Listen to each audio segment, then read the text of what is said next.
Buenas tardes, compañeros. Nosotros somos el equipo 6. Estamos conformados por su servidor, Gallo Valenzuela Daniel, Gómez García Caori, Loredo Santana Jordi, Maya Telles Jessica y Reyes Leal Lilia Abigail. Nosotros vamos a dar el tema de cinética enzimática.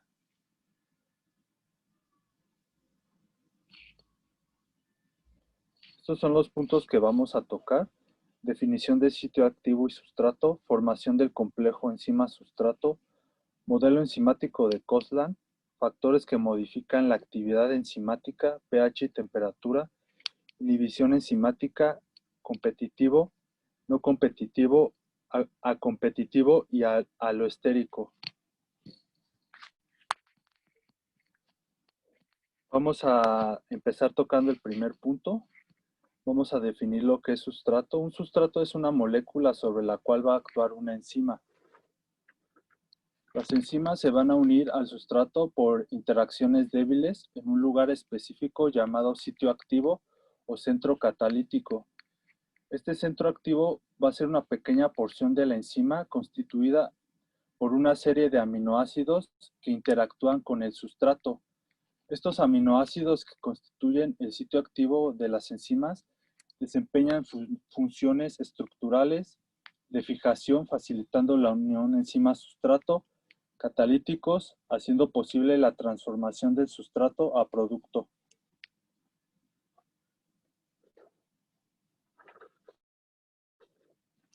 Dice, para que las enzimas puedan llevar a cabo la transformación de sustrato a producto, es necesario que se debiliten o se rompan sus enlaces para poder formar nuevos. A este estado en el que los enlaces se encuentran rotos, pero aún no se forman los nuevos, se le conoce como estado de transición o estado activo. Para alcanzar el estado de transición y para que se lleve a cabo la reacción química, es necesario cierta cantidad de energía denominada energía de activación. Aquí en la imagen podemos ver lo que se ha mencionado. Del lado izquierdo tenemos los reactivos, a los cuales se le necesita aplicar cierta energía, conocida como energía de activación o delta G, para poder llegar al estado de transición y así se den los productos. Lo que las enzimas hacen es que al asociarse con el sustrato van a liberar una energía denominada energía de fijación. Lo que va a hacer esta energía va a ser que va a deprimir el estado de transición y se dé a cabo de forma más rápida y con menor gasto de energía la transición a productos.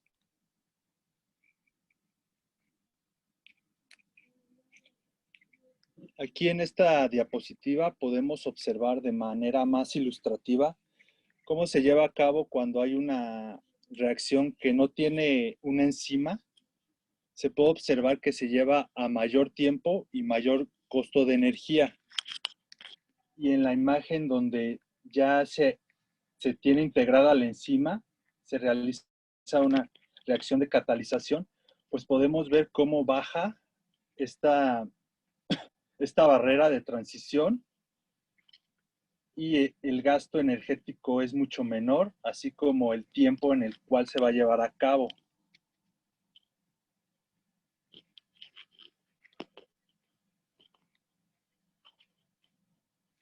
Ya para terminar, aquí tenemos pues la relación de que la enzima se va a unir al sustrato para formar el complejo enzima-sustrato. Después tiene lugar la transformación del sustrato en producto, liberándose el producto y quedando libre la enzima para una nueva unión con el sustrato. Tenemos la ecuación E más sustrato es igual a complejo enzima-sustrato, después enzima producto, dando como resultado producto más enzima.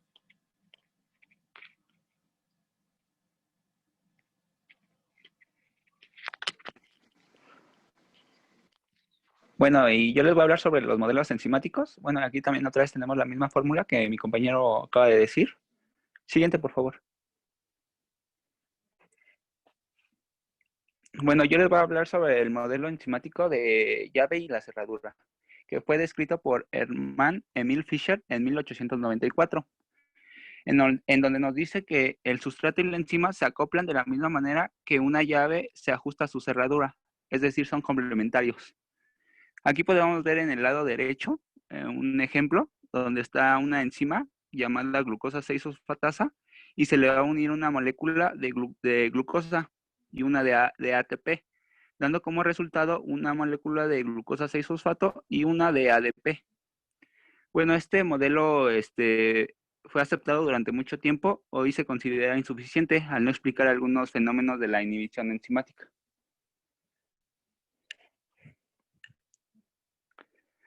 Y después tenemos el modelo de ajuste inducido, descrito por Daniel Edward Koshland. Bueno, aquí un poquito de su biografía. El 30 de marzo de 1920 nació y murió el 23 de julio del 2007. Fue un bioquímico estadounidense. Estudió en la Universidad de California, Berkeley, y fue un editor principal de la revista científica estadounidense Science, de 1985 a 1995. También fue un miembro de la Academia Nacional de los Estados Unidos.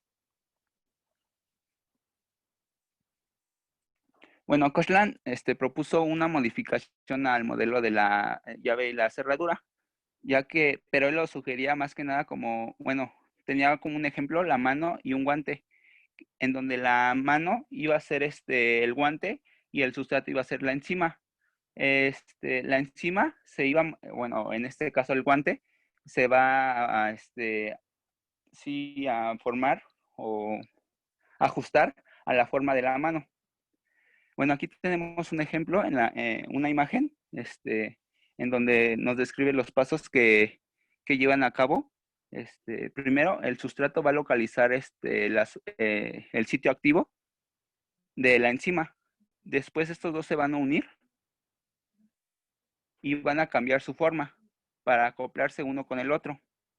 Después se va a llevar a cabo la catálisis y al final se van a liberar los productos. ¿Ok? Aquí nos dice que el sitio activo iba a ser más flexible, o sea, iba a requerir la forma en como viniera el sustrato. La siguiente, por favor. Bueno, aquí tenemos otra imagen, igual del mismo modelo, en el cual nos dice que la unión del sustrato A y B induce cambios conformacionales de la enzima. ¿Sí lo pueden ver? Los residuos catalíticos que participan en la catálisis tensan los enlaces entre A y B, facilitando su ruptura, así como lo vemos hasta el último. Y ya así se producen los productos. Sí, los productos salen.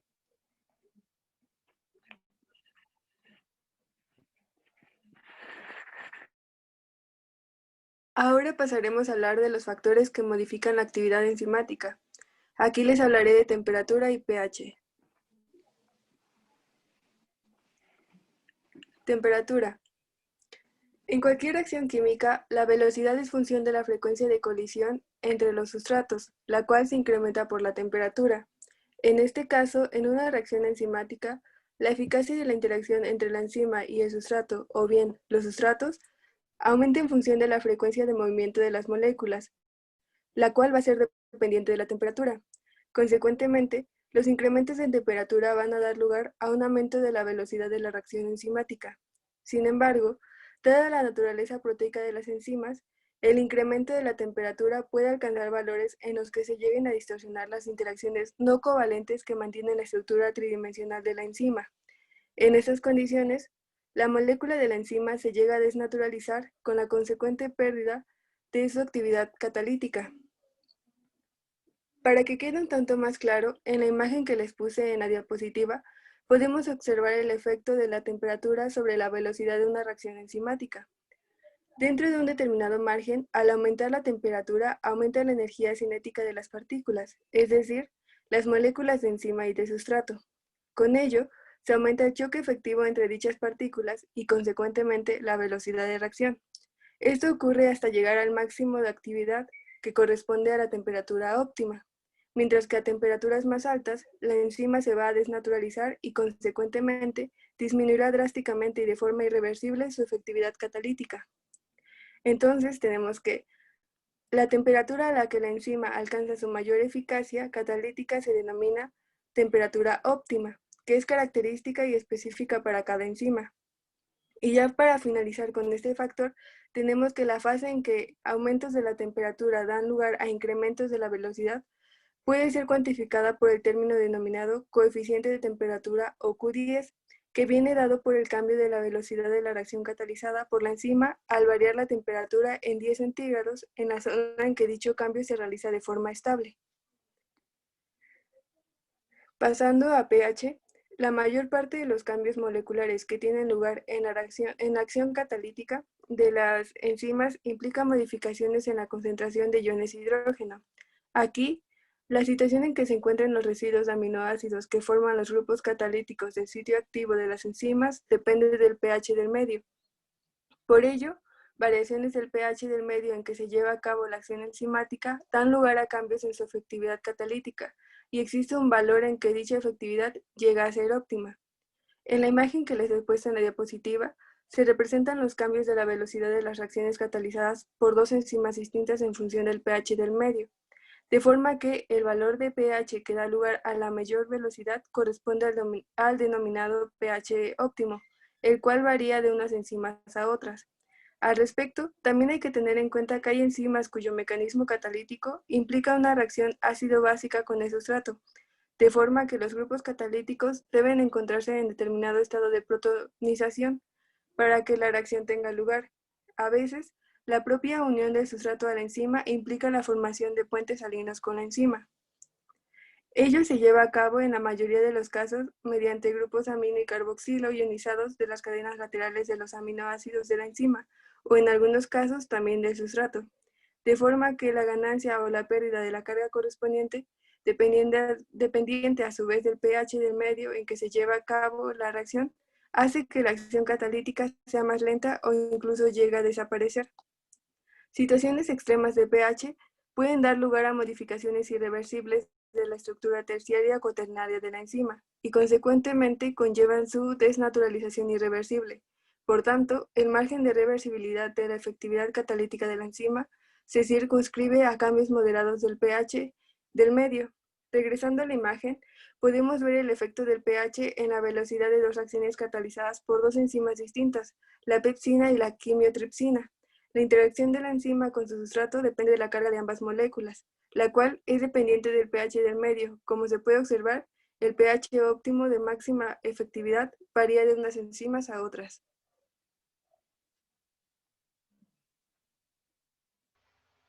Bueno, ahora vamos a hablar acerca de la inhibición enzimática. Para hablar sobre este tema, primero tenemos que definir qué es un inhibidor enzimático.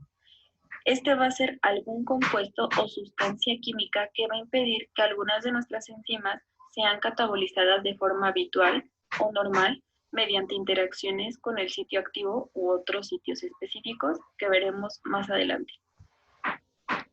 Estos inhibidores catalíticos de enzimas van a proporcionarnos tanto agentes farmacológicos como recursos de investigación para estudiar el mecanismo de acción de las mismas.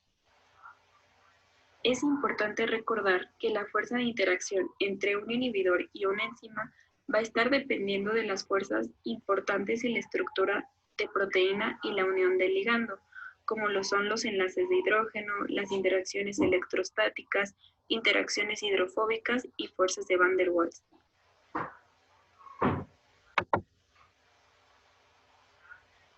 Los inhibidores pueden clasificarse con base en su sitio de acción en la enzima, en si producen modificación química de la enzima o en los parámetros de cinética sobre los cuales van a estar influyendo. En esta diapositiva decidimos clasificar a los inhibidores enzimáticos tanto reversibles como irreversibles. Dentro de los inhibidores reversibles vamos a tener que nuestro inhibidor se va a unir a nuestra enzima, pero sin mayor problema, este se puede separar de la misma. Aquí es importante recalcar que mientras están unidos uno con el otro, la enzima es improductiva y no se va a generar producto. Dentro de este grupo vamos a tener a la inhibición competitiva, no competitiva y acompetitiva. Por otro lado, vamos a tener a los inhibidores irreversibles. Estos, como su nombre lo dice, el inhibidor se va a unir a nuestra enzima, pero en comparación con el otro no se va a poder separar.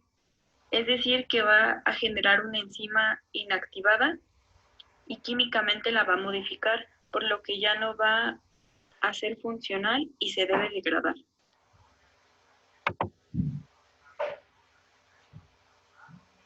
Bien, ahora vamos a hablar acerca de la inhibición competitiva. Como su nombre lo dice, nuestro sustrato va a estar compitiendo con el inhibidor. El inhibidor se va a unir a la porción de unión al sustrato del sitio activo, bloqueando así el acceso para el sustrato, lo cual va a impedir que se genere un producto. El inhibidor solo se va a unir a la enzima si se encuentra libre, es decir, que si se encuentra unida a su sustrato, el inhibidor no va a tener acceso a la misma. También es importante resaltar que la mayoría de los inhibidores competitivos clásicos tienden a asemejarse a las estructuras de su sustrato. Es por eso que de igual forma se conocen como análogos del sustrato.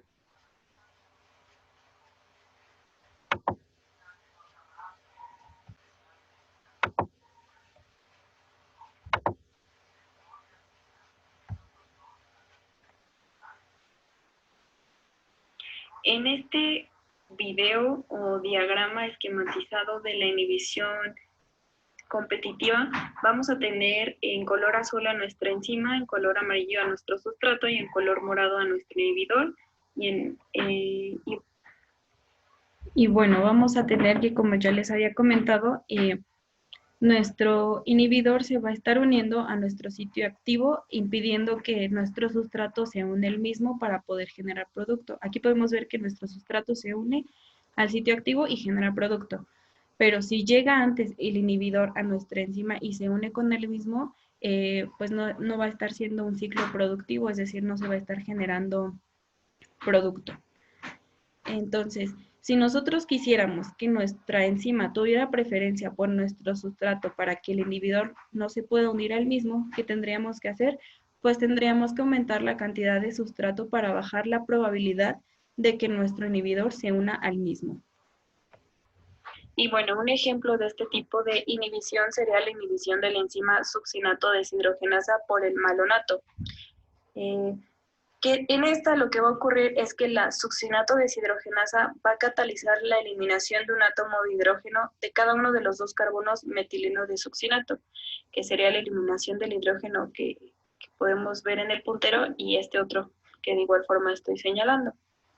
Entonces, una vez que se eliminan estos dos, tanto el succinato como su análogo estructural, que sería pues en este caso el malonato, pueden unirse al sitio activo de la succinato deshidrogenasa, formando así el complejo enzima-sustrato o por el otro lado un complejo enzima-inhibidor respectivamente.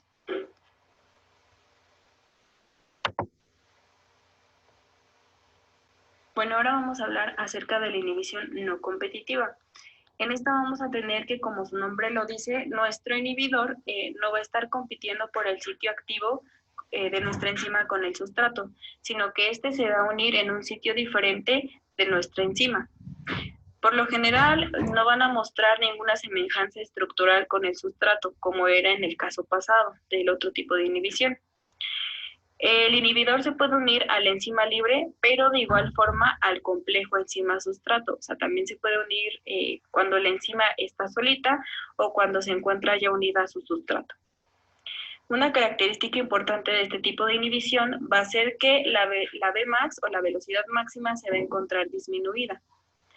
En comparación con el competitivo que vimos en las diapositivas pasadas, no se puede revertir aumentando la cantidad de sustrato. Recordemos que en la pasada les comenté que si queríamos que nuestro sitio activo o nuestra enzima tuviera preferencia por el sustrato, pues ¿qué hacíamos? Aumentábamos los niveles de sustrato para, en cierta forma, bajar la probabilidad de que nuestro inhibidor se uniera a nuestra enzima. Pero aquí, aunque aumentemos la cantidad de sustrato, esto no va a ocurrir.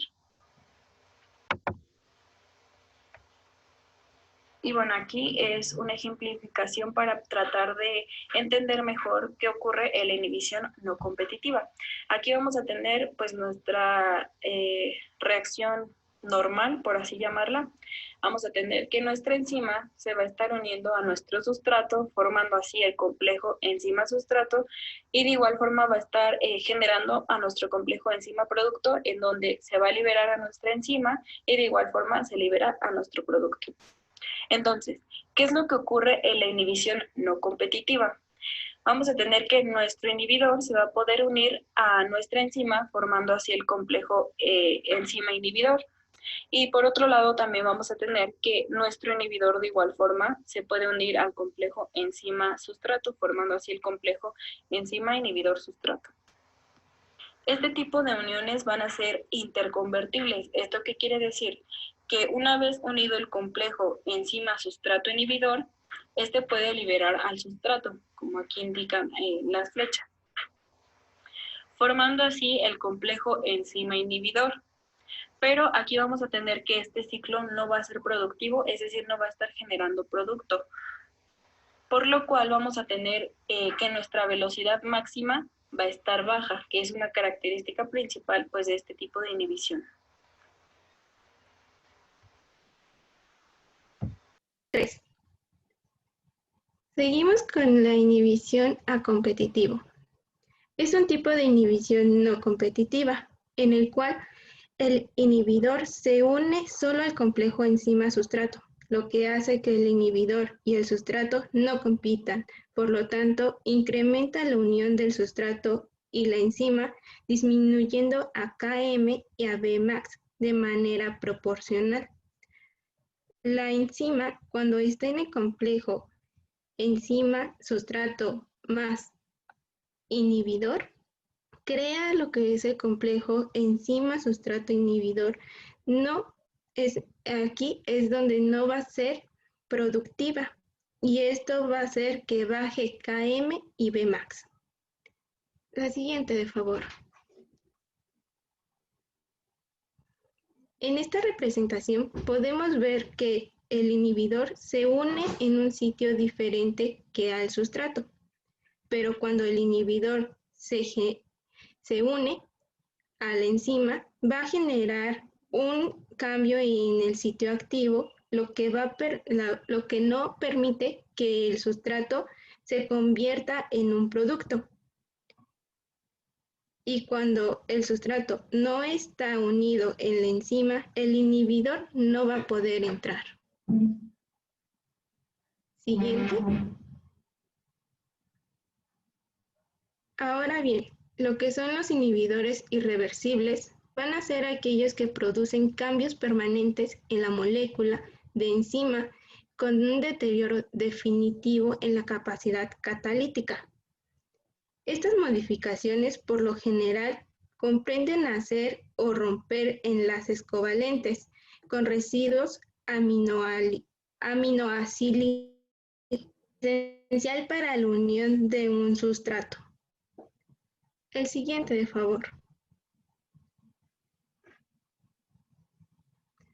Ahora tenemos lo que es la regulación alostérica, la cual va a ser enzimas reguladoras de las vías metabólicas que tienen una región donde se une un metabolito a una molécula, regulando su actividad.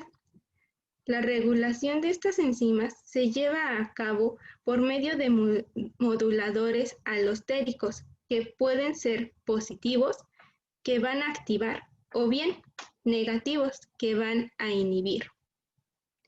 En algunas vías metabólicas, la enzima cataliza la primera etapa de la serie, inhibida por el producto de la última, cuando la capacidad de este producto excede a las necesidades, lo que hace que frene el funcionamiento de la vía y reduce la actividad enzima reguladora.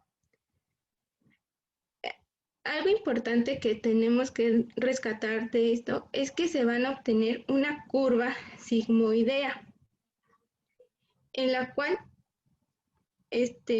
va a ser pues modificada dependiendo de los moduladores. Por ejemplo, ya sean los moduladores positivos, Km se va a hacer pequeña, incrementando su afinidad, y en la gráfica se va a representar que se desplaza hacia la izquierda. Ahora los moduladores negativos, Km hace que se agrande su afinidad, se agranda y su afinidad disminuye. De la enzima, esta se desplaza hacia la derecha para disminuir su velocidad en la vía. Siguiente, por favor. Ya por último, pero no menos importante, vamos a hablar acerca de la importancia biomédica que van a tener las enzimas y específicamente la inhibición enzimática. A nosotros como futuros médicos nos va a importar, por ejemplo, que aparición de enzimas particulares en sangre o al nosotros notar un aumento repentino en concentraciones de enzimas, nos van a ayudar como indicador clínico para enfermedades como por ejemplo un infarto de miocardio, cáncer de próstata y daño hepático.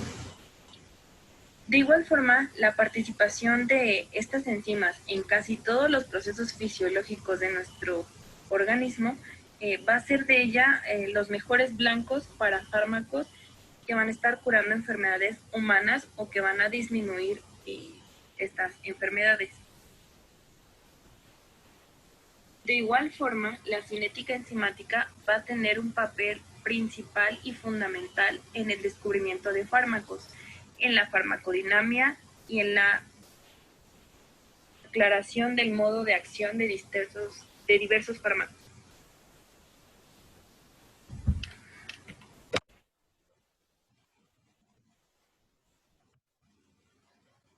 Y bueno, eso sería todo por nuestra parte. Muchísimas gracias por su atención.